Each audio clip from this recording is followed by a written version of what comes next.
Okay, guys, today I'm going to do something very stupid. We're going to do something that absolutely none of you should ever do. Just want to see how it's going to do. It's currently 35 degrees and it's freaking snowing, and it's in May, which is absolutely freaking ridiculous, but it is what it is. It's the Northeast. I live in Maine. What the hell do you expect? We're going to do our autonomous $2 cruise control system in poor weather. Basically, consider this like rain. As long as the temperature is 35 or higher, I'm not going to worry that much about black ice and all that. But I want to see generally how the car handles its lane keep assist, doing the water bottle trick and so forth. I don't know how well it's going to film. It's kind of hazy out there because of the brightness out there, so things may not show up very well. I highly recommend none of you ever do this. This is not a smart thing. Plus, I'm probably going to lose my radar. I already lost the radar once in a drive. I don't know how well the lane keep assist works with the radar off, or if it does. I guess we'll find out. Let me just get up to speed first, which is going to be 65 miles per hour. I generally stick at that speed. There we go. We are now set. The lanes are now seen. I'm going to put my water bottle in, and I'm going to let you know when I take over. You'll probably be able to see it. I really wish somebody would design something to heat over the radar systems in order to keep them clear of ice and snow. I'm sure people are developing or trying to figure it out and so forth. I wish I could. Let's see how it handles over here. All right, it's doing okay. This is not a hard area for it anyway. Again, it's probably going to look pretty hard to see because it's very bright out there. In fact, let me keep an eye on things. I'm going to turn on the front defrosters, turn my heat down to 72, 71. All right. A little confused here, but she's doing okay. All right. She's lost the lines. All right. Probably due to the weather. She can't see the lines. All right. Right now, lane keep assist is not working at all.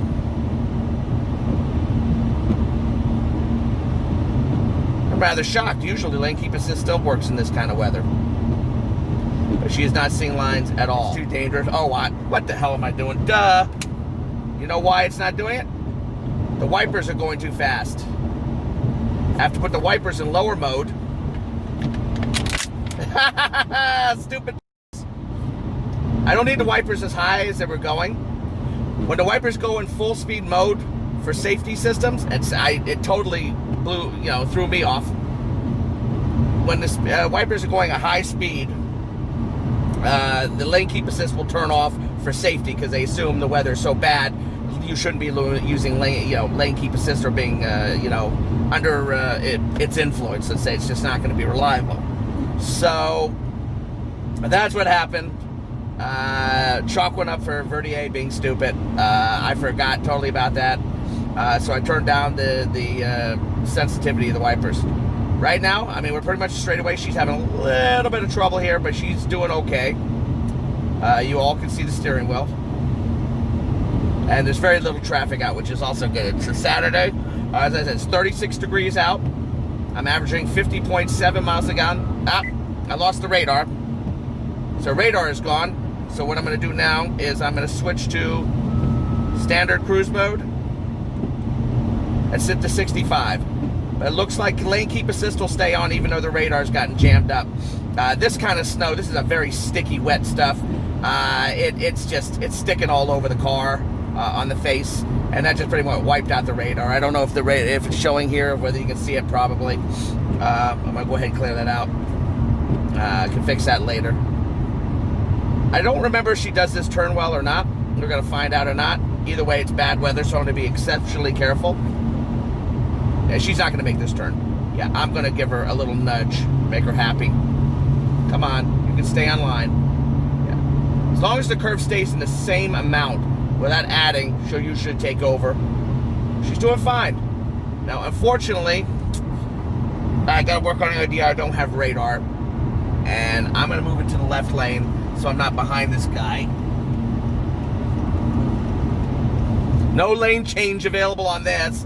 You can do that in the comma 2. All points for you comma 2 people. But that's okay. I can live without that. If it means not getting shit, I'm happy about it. It works pretty well. As I said, I highly recommend against doing this. It's probably not a good idea. She's ping-ponging just a touch right now. But she's doing okay. And handling things very well. Something interesting I've been knowing. I'm up at almost 20,000 miles. So which means there's 20,000 miles on these tires. Yeah, she's having some trouble seeing these lines. So she's ping-ponging a little, way off a little here. So I got to be careful. So you are going to see a significant difference with the wet roads. Obviously, it's not because of any slipperiness. It's because of the camera. As I was saying, I'm up to 20,000 miles on these tires. And about every 2 weeks, I'm getting a warning here. I'm going to change lanes. Someone's come up behind me. About every 2 weeks, or at least so far, it's working out to be approximately every 2 weeks. I'm getting a tire pressure monitor warning, which in my opinion pretty much is showing that the tires are probably beginning to wear down a little, because I thought it was the front left tire that was having trouble, because that one was a bit lower than the other ones last time. But this time, 3 of them were a little on the lower side. 1 of them was a little low. I think they're just wearing out, and the tires are just, beginning to leak a little here, leak a little there. I mean, 20 grand on these tires are probably quite a bit. I'm willing to bet their service life is probably 40,000 max, and I don't even think it's probably supposed to be like that. Now she's holding her line okay. Yep, it's working very well. So I figure 40,000 max, but they're probably not even rated at that.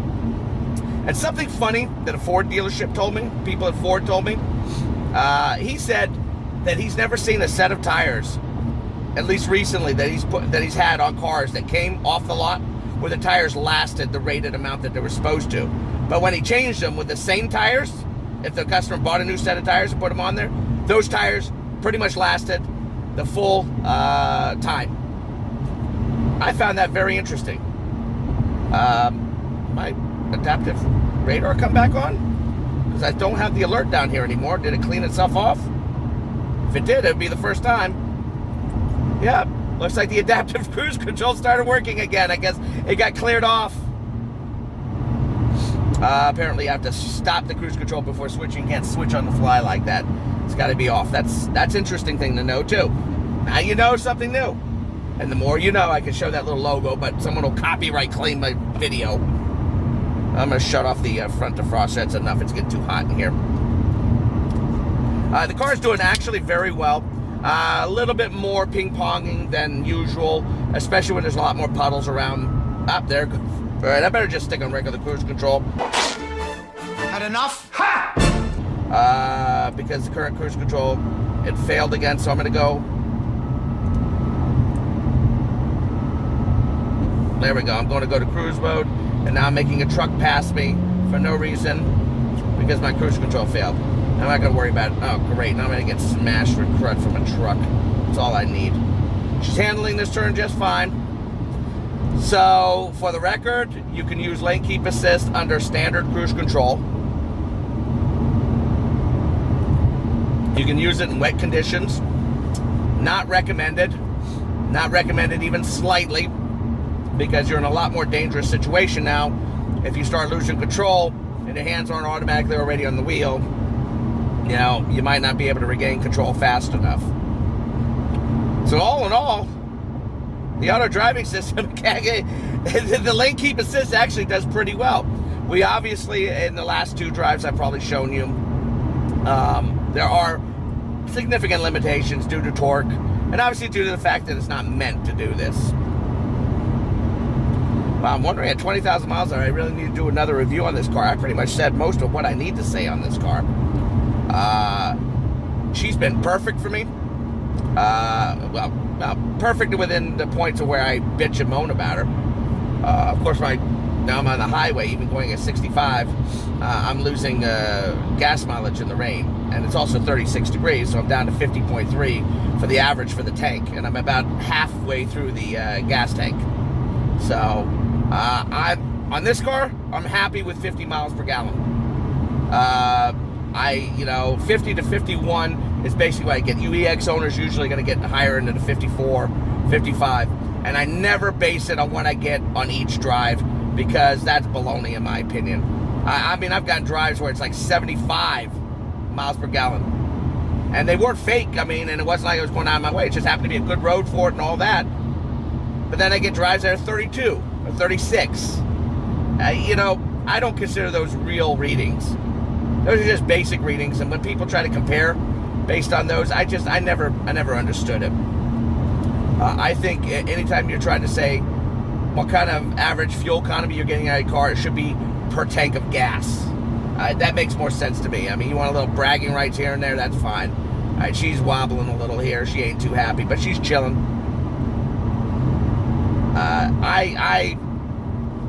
I still am in love with this car. And ever since Adam fixed this radio, and the Hertz speakers are incredible, the Audison amp is incredible, the sound, I mean, that little subwoofer, you know, I use that, I've shown you that, I think it's the ACM 1.3 mini amp by Audio Control. Rated at 300 watts at 2 ohms and 175 watts at 4 ohms. I try to point out people that's more than enough for most people. Not for 2. But I just threw that in because this is kind of a smorgasbord of stuff. But I'm sure as the whole time you watch this, you saw that the steering is handling itself all on its own with the bottle in there, and everything's going fine. So yes, you can do it in rain and in bad weather. Biggest thing you're going to really have to concern yourself, obviously, is slipperiness, traffic, and of course wind. Apparently, I'm not getting hit too much with wind on this one. It's not too windy out there, at least not windy to the point where it's affecting the LCAS system. I'm trying to think if there's anything else, because this is an off-the-cuff idea to film during a freaking snow. And it's also, 8:30 in the morning, and that's not early for most people, but with my work, I normally work like 1 o'clock in the afternoon until 9:30 at night, and then go home. I'm a night owl, always have been. And I've been waking up at freaking 3:30 in the morning, getting like 3 hours of sleep per day, and now I have to get up at 7:15 in the morning in order to go to work. All right, we're gonna get out of poor man's autonomous driving system, and we're gonna get into regular driving. We're gonna get into regular areas. Either way, this is a very tired Verdier. Can't think of anything else to say in this video. I just wanted to show you an example of the car in poor weather with the poor man's autonomous driving system. Take care.